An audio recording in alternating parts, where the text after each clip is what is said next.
Halo semuanya, salam sejahtera. Semoga kita disehatkan badan, dilancarkan rezeki, dikabulkan segala hajat. Semoga kita masuk surga. Salam sejahtera.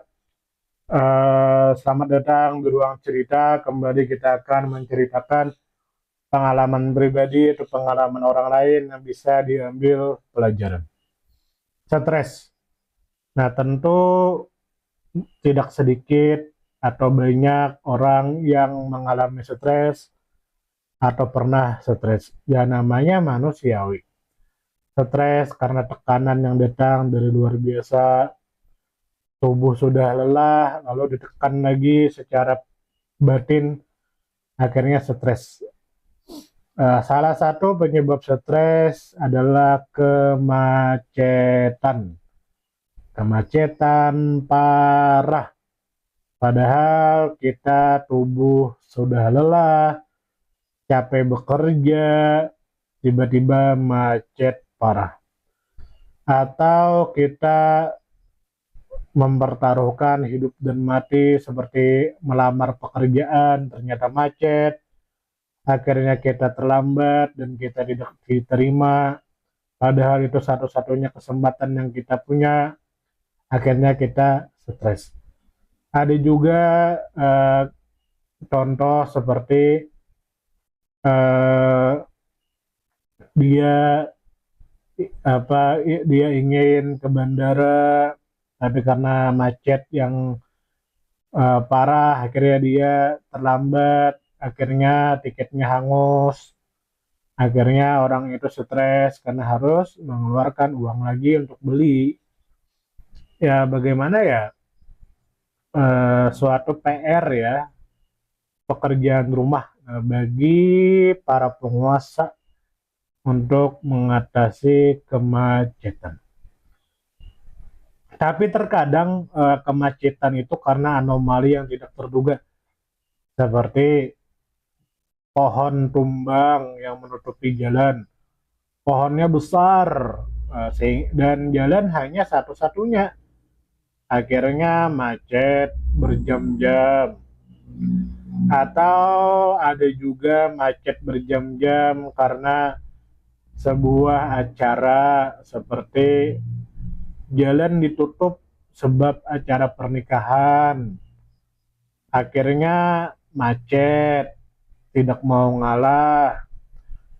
Eh, Sebab jika berputar jalannya jauh. Ada juga acara lain begitu. Nah, saya ingin menyebut tapi sensitif ya. Izin, izin. Takutnya nanti banyak yang tersinggung ya. Cukup di Anda-Anda saja yang tahu.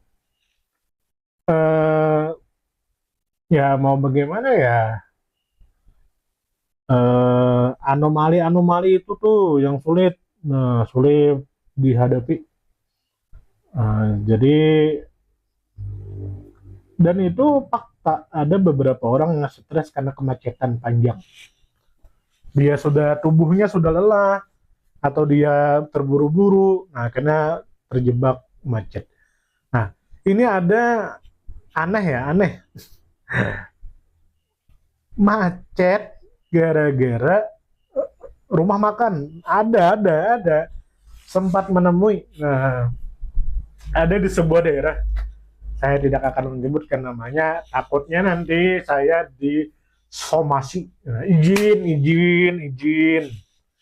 Ada di sebuah daerah, jalannya itu sempit. Nah, anehnya di pinggir-pinggir jalan banyak warung makan, banyak warung makan. Nah, warung makannya itu tempat perberhentian supir-supir, kayak bis, truk, dan lain sebagainya. Lalu pada suatu ketika hari raya, warung-warung kan pada tutup. Nah, tiba-tiba ada warung yang buka, warung ketupat. Hari raya identik dengan ketupat di tempat kami. Izin, tidak ada maksud. Akhirnya dikarenakan hari raya, tidak ada yang buka, hanya warung itu yang buka. Akhirnya orang makan di situ, akhirnya macet. Sehingga jalannya hanya tersisa satu arah. Seharusnya jalannya itu dua arah, kiri kanan. Tapi di sini jalannya macet karena mobil yang besar-besar itu dan mobil-mobil pribadi makan di situ menutupi jalan. Nah, bahkan di Google Map itu macetnya panjang. Nah, dikarenakan saya naik motor, jadi saya bisa nyelip-nyelip. Dan saya lihat, oh ternyata karena rumah makan buka di saat orang lain tutup, itu hari raya. Nah, ada lah di suatu daerah di dunia mimpi. Nah, saya tidak akan menyebutkan namanya, nanti saya disomasi ya. Izin. Nah, bagaimana menurut Anda tentang stres sebab kemacetan? Silakan tulis di kolom komentar. Semoga kita disehatkan badan, dilancarkan rezeki, dikabulkan segala hajat. Semoga kita masuk surga. Salam damai.